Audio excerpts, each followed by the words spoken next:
A man wakes from a coma to find his severed right arm replaced with a zombie's arm. Terrified, he insists it's not his hand, but the doctor doesn't believe him. Suddenly, his right hand breaks free from the handcuffs and starts attacking people. With just a push, a cop is thrown across the room, and then the arm grabs a scalpel and kills the doctor. This zombie arm is not only incredibly strong but also extremely violent. Finally, 2 cops pin the man down, and a nurse administers a sedative to calm him. Meanwhile, the original owner of the arm, a recently revived zombie, is searching for a new replacement arm. The zombie doctor slowly brings a human arm close to the severed limb, and with a puff of black smoke, the 2 arms magically connect. Segment 2. The zombie leader, Yan Meng, tests his new arm and finds it fully functional. He heads to a cemetery to resurrect soldiers who died in World War II to complete their unfinished missions. He punches the ground, sending white light everywhere, but nothing happens. The doctor digs up a hand and explains the bodies are too decayed to revive. The leader then targets a human priest, who is stopped by a shadow before he can leave. The priest is revived as a zombie soldier, completely obedient to the leader. Meanwhile, the man in the hospital bed, segment 3, suddenly wakes up, seeing everything that just happened through the arm. Martin struggles to get up but is tied to the bed. He shouts warnings about the zombie army, but no one hears. A boy sneaks in, fascinated by Martin's zombie arm, and takes photos to send to a zombie fighting team. Martin urges the boy to call them and promises chocolate if he unties him. The boy helps, but Martin's arm throws him out the broken window and rushes outside, and the boy unconscious outside. Segment 4. Martin tries to revive the boy with CPR, but his strength shatters the boy's body like tofu. Unable to control the arm's power, Martin is seen by the police. Unable to explain, he grabs the boy's phone and flees. The police chase him, but Martin's arm throws a car emblem, hitting a cop in the forehead. This unintended act distresses Martin. Another cop approaches, and Martin, not wanting to hurt anyone else, breaks a car window, starts the engine, and speeds away. The boy's phone rings, and it's the zombie team asking about the boy. Martin lies, saying the boy was eaten by zombies and that his arm was bitten. Segment 5. Martin, desperate, pleads for the zombie team to come quickly, unaware that the so-called professional team is just 3 zombie movie fans. They believe in zombies and have flown from the US to Norway, buying their zombie fighting gear from a supermarket. With hammers, scissors, and shovels, they head to meet Martin. Meanwhile, Martin goes to a World War II museum to understand the Nazi zombies' true purpose. The clerk recognizes Martin from a wanted poster and screams for help. Martin, with no time to explain, grabs her and demands a World War II history lesson. Segment 6. On the 2nd floor, the clerk shows Martin a photo of a naval captain, the zombie leader, during World War II. Sent by Hitler to protect a hidden naval ship in a bay in northern Norway. After bombing the ship, Hitler ordered the captain to kill all the townspeople, but they resisted fiercely, leading to the captain's defeat. The captain and his troops hid in the snowy mountains until they died, now revived as zombies. They aim to complete their mission. The map shows the zombies heading to Vic Town. Just then, they hear noises outside and see zombies attacking tourists. Segment 7. The scene is horrific, with zombies not eating people but acting as killing machines. Being killed instantly might be the best way to die. 2 zombies use the tourists' intestines as a fuel line to refuel a tank, shocking Martin and the clerk. The tourists are all dead, and some bodies are revived as zombies by the captain. The zombies head towards the museum, and the clerk is terrified, but Martin remains calm and thinks of a plan, disguised as wax figures of Nazi soldiers. The zombies enter, smashing exhibits and taking their weapons. The captain doesn't notice the wax figures, and Martin and the clerk sweat nervously, watching the zombies. Segment 8. Afraid of being discovered, they stay still. A soldier suddenly inspects them closely, and Martin holds his breath, not daring to move. The clerk is extremely tense. Thanks to their acting, they pass unnoticed. The captain breaks a glass case, takes a map, and leaves. Once the zombies are gone, Martin and the clerk breathe a sigh of relief.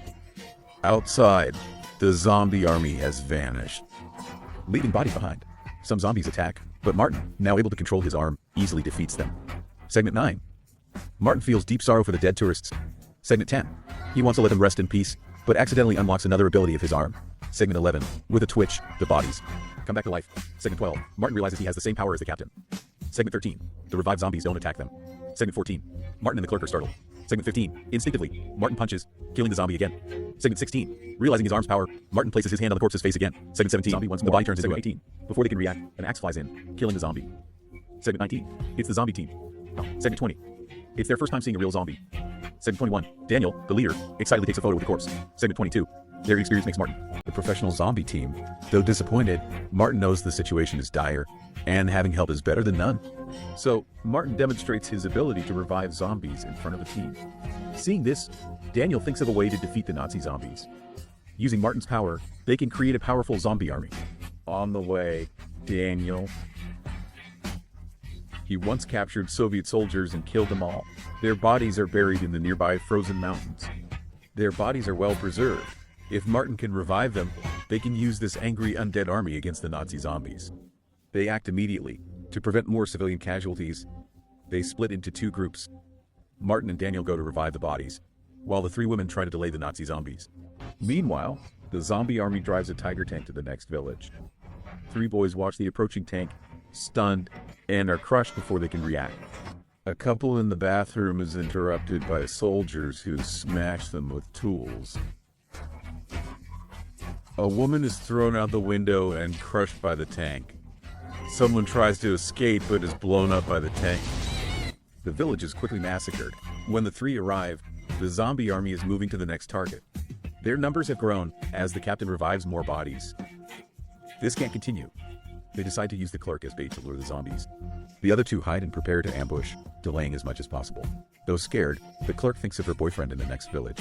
For love, she bravely steps forward. She boldly approaches the zombie army.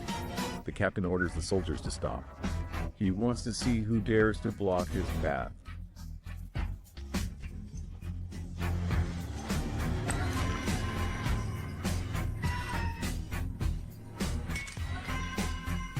The captain won't tolerate this insult.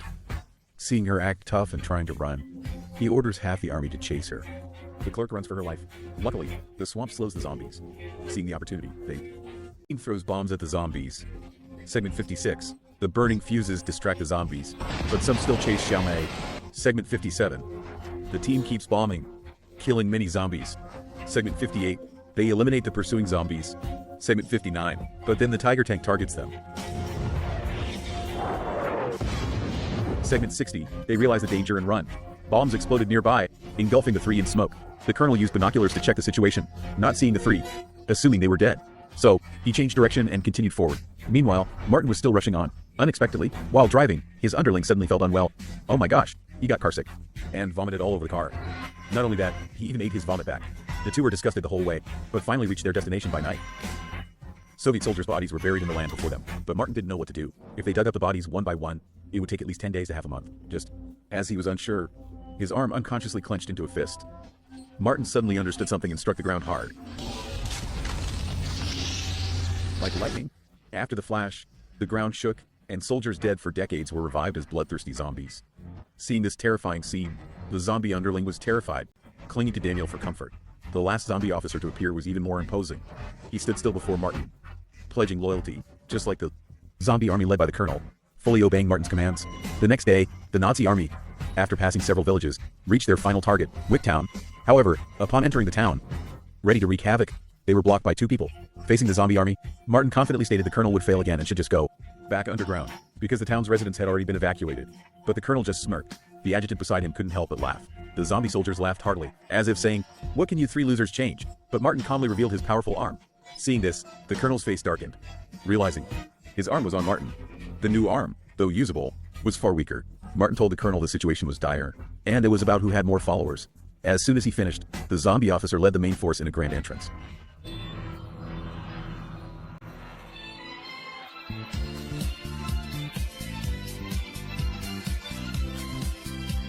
a large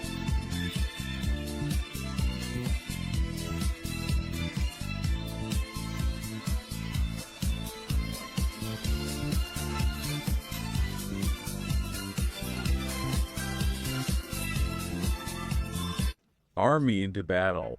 The captain is no longer laughing, seeing his power used against him. The zombie war begins, with both sides charging. The zombie officer is unstoppable, cutting through enemies like butter. As the battle rages, the police arrive, unsure what to do. The captain orders the Tiger tank to attack the police car and personally confronts the zombie officer. Segment 17. The two leaders exchange blows, evenly matched, but the captain, not fully healed, struggles after a few rounds. The police, still confused, are attacked by the tank. Quick-thinking officers escape, but some are crushed. The surviving officers hide, watching the battle. Segment 18. Zombies charge across the battlefield. Segment 19. The captain's doctor isn't idle, fixing a soldier with licorice to replace damaged organs, quickly sending him back to battle. Segment 20. For a soldier missing a leg, the doctor uses a plunger as a prosthetic. Segment 21. The surgery is crude but effective. Segment 22. Meanwhile, Daniel wields his hammer, turning simple tools into deadly weapons. Segment 23. Others join the battle, having survived the tank's attack. Segment 24. Outnumbered, Martin's side starts losing ground. Segment 25. They arrive just in time, but the leader's duel gives them an edge. Segment 26. The zombie officer defeats the captain, but as he prepares to finish him, an ambush strikes. Segment 27. Martin watches helplessly as the captain rises and kills the officer. Segment 28. Losing their leader? Disadvantage. However, this made one of the girls realize that there was a connection between the colonel and his soldiers, and if they could take out the colonel, the soldiers might die too. So, Martin charged wildly, roaring as he rushed at the opponent.